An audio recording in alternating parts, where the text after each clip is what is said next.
94.9 The River Music First. I'm Rochelle. We have an author interview today. Really excited to have in town and in studio Don Miguel Ruiz Jr. For us. So what encouragement could you give to a person who's out there who's hit by this daily barrage of negativity of the news, the papers, the social media, everything, where people are trying to get you to think a certain negative way? How can that one person make that first step of disconnecting from all of that stuff and taking the other path? Well, realize that I only control the tips of my own fingers. I don't control beyond them.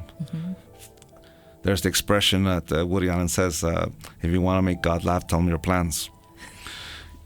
The world functions in their own unique way, and it behaves, and there's those realities. People will be afraid, but you have the choice to either engage or disengage. And the way to disengage is to realize that they're just sharing a belief. And you have the choice of whether you allow that belief to impact you or not.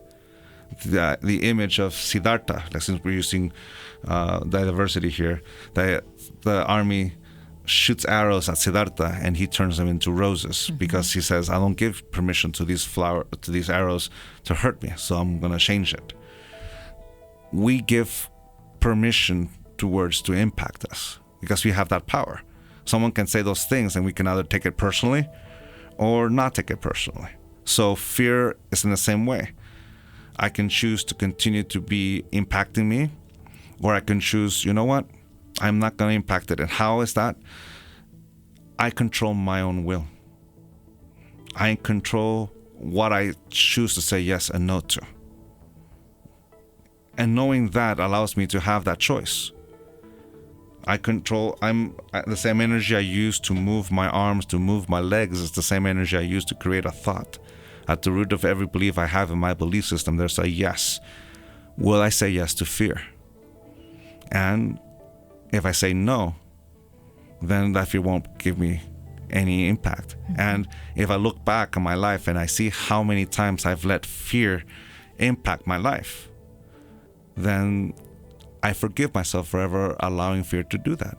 You know, that's my most favorite lessons of Christ. Forgive them, Father, they do not know what they do. In the middle of torturing him, he sees that they're blind and they're doing things in their blindness, and he forgives them. Now he's asking God to forgive. Imagine that, to forgive before God does. Right. We look at where people are sharing their fear, they're blinded. So we see that's happening, and we have the choice of being blinded as well, or see what's happening in front of me, and I have a choice. And in that choice, I've seen how many times I've given in to fear, and I forgive myself for ever doing it.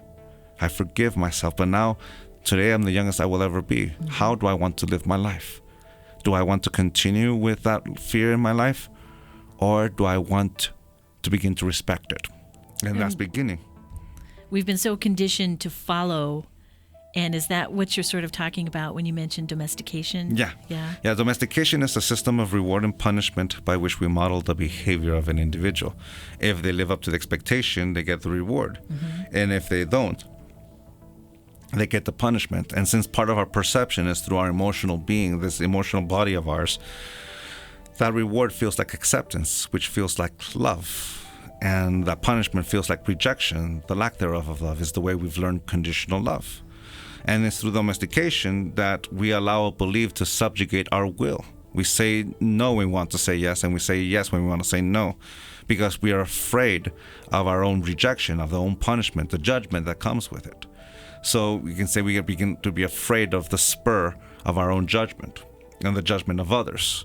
And that's when we begin to live life, not from our point of view, but we begin to live life based on someone else's point of view. And we begin to live in illusion. And we're not expressing our will. Our will is completely subjugated to an idea and a belief. This is where fear can completely control us. The way to regain that control is, that my brother, my dad wrote a book called The Fifth Agreement it's basically be skeptical but learn to listen. The thing about domestication is that our yes and our no, our will, is automatic. We make choices automatically without any awareness. Skepticism is holding back that yes, holding back that no, and learn and allow myself to listen. And when I listen, I'm able to apply scrutiny. And if what I'm perceiving survives my scrutiny, then I'll say yes. If it doesn't survive my scrutiny, then I'll say no. But the mere fact of holding back my yes and my no stops the cycle of the automatic decision process or the subjugated will. I stop it to the point where I allow once again my reason to kick back in. And when I allow my reason to kick back in, I'm able to listen. And listening simply is to apply compassion and see how someone else lives their life, see information, see knowledge. And if my scrutiny, my reason is able to perceive that information as is, then I'll say yes or I'll say no. But I'm the one saying yes or no. Mm-hmm. I'm in control of my will. Mm-hmm. And that's how we slowly regain our personal freedom. You see, to have free will is to be able to say yes and no with a complete freedom of life and become aware that I'm the one controlling that will. You know, it's the thing that allows me to take full responsibility for my own choice. And for that responsibility, there's choices that will have consequences, both positive and negative.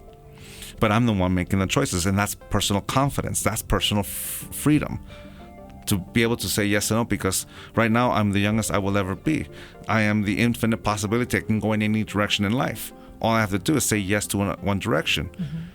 You know, to say the word yes that word represents that moment where I make the choice to use the energy that animates this body, that animates this mind to manifest something. And my no is just as powerful as my yes. When I say no, it's when I choose not to use this energy to manifest a single thing. So that's my free will. With that, you know, to regain our personal freedom is to let go of conditional love and embrace unconditional love, which to me simply means unconditional love is the willingness to see life as is, mm-hmm. just as I'm willing to see myself as I am, without distortions or projections. And that's, to me, what allows me to respect. And to me, respect is to respect your freedom of choice, your capacity to express your own will. And I can't give what I do not have. In order for me to give that respect, I start with myself. It's like the expression, in order for me to say namaste to you, I first learned to say namaste to myself, mm-hmm. to learn what it feels like to respect my own son. That's what namaste means, to mm-hmm. respect our son. So for me to know what it feels like to respect myself, it allows me to respect you, because I know the experience. So with that being said, to regain our personal freedom, just like we let go of our fear, is to no longer let fear control our will. And I take full responsibility for my own will and what I say yes and no to. I make my choices, and I am responsible for my choices. And that to me is an awesome opportunity. Right. These are fantastic thoughts. And I know a lot of these are covered in your new book, The Mastery of Self, exercises on listening, and a lot of other things I saw in there. So Don Miguel Ruiz Jr. is going to be signing these books tonight at 7 o'clock at Rediscovered Books. So make sure you get there early. Before we are done with you, I kind of wanted you to talk real quick about your Set Your Intentions Mexico trip. That looks like so much fun at the end of the year. Yeah. My brother and myself are leading a power journey to the pyramids of Teotihuacan, wow. which we've been going there since I was 14 years old. That's my dad used to take us there. He used to lead these, and my father will be joining us as a special guest on this one. And we'll basically be doing a 4-day power journey, and it culminates on New Year's Eve, and we have a New Year's Eve party there in Mexico. It'll be fun. But basically, we're basically doing one of our ancient traditions, and we're sharing it. You know, what we know as the power journey. We go to Teotihuacan, and this city is in the shape of a two-headed serpent, and the body is the path of the dead.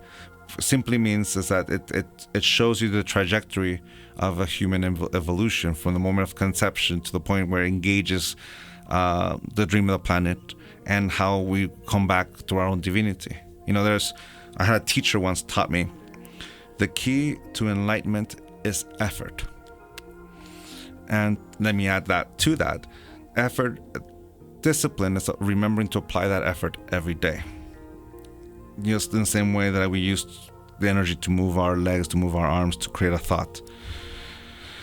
In order to find peace and harmony within us is basically the moment where we decide to no longer be controlled by the wounds that domestication has left in our life of conditional love, and we begin to love ourselves just the way we are, to begin to respect ourselves.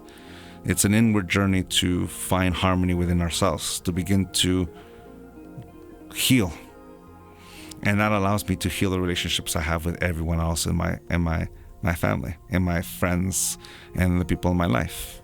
So to create new goals or intentions, or the beautiful thing about a new year is that it's a beautiful place to say, all right, this marker, this is the point where I make a change. A moment of clarity without any action is just a thought that passes in the wind. But a moment of clarity followed by action becomes a pivotal moment in our life. So it's a moment where we choose, you know what, this is the direction I want to go in. Let's create it. Let's manifest it.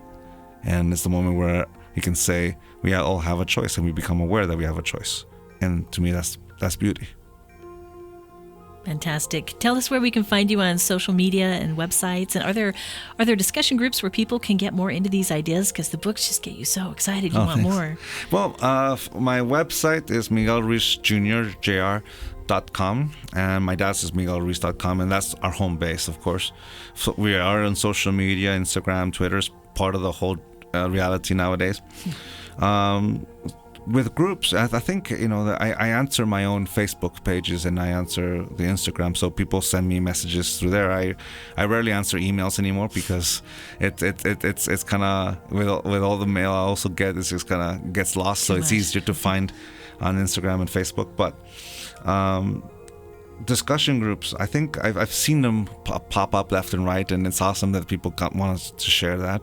Sometimes I jump in. Sometimes I'm at a city and I see that there's a place that has a 4 agreements meetup, and I just show up. Sometimes I'm like, hey, how you doing? Sometimes I tell them who I am. Sometimes I don't, and sometimes they recognize me right off the bat. But it's great. It goes back to what we're talking about at the beginning of the show. We live in a time where we were able to share information. There's such things as meetup groups and things that people want to get together to discuss, and not just the Ruiz family, but the Bible, Krishna, Buddha, Siddhartha, Muhammad, psychology, psychiatry, AA, the 12-step meetup groups. Humanity has created so many beautiful traditions that allows us to let go of conditional love. The question is, are we so attached to conditional love that we will corrupt it? And that's the work I do. I tried my best to take away that element that corrupts knowledge in order for knowledge to be an instrument once again. To me, that's the point of the 5 levels of attachment, that we can once again let the knowledge that we share be a beautiful instrument that allows us to understand one another and allows us to engage and build and construct. We're part of a community, and it's up to us how we want to build that community. It's, like I said before, it's an awesome opportunity. Sure. Don Miguel Ruiz Jr., his new book, The Mastery of Self. He'll be at Rediscovered Books tonight, signing it at 7 o'clock. Thank you so much for joining us. Thank you so much, Michelle. Thank you for the opportunity.